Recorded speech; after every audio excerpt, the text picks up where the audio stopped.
वेदो लक्ष्मीमनपगामिनी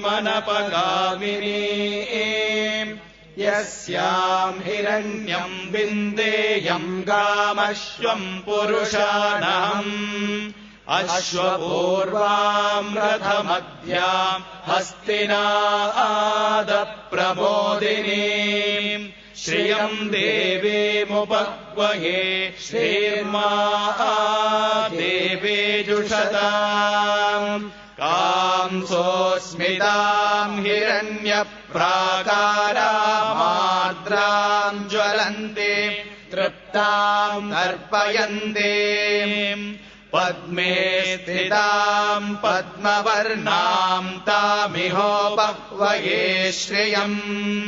चन्द्राम् प्रभासाम् यशसा ज्वलन्तीम् श्रियम् लोके देवजुष्टामुदारा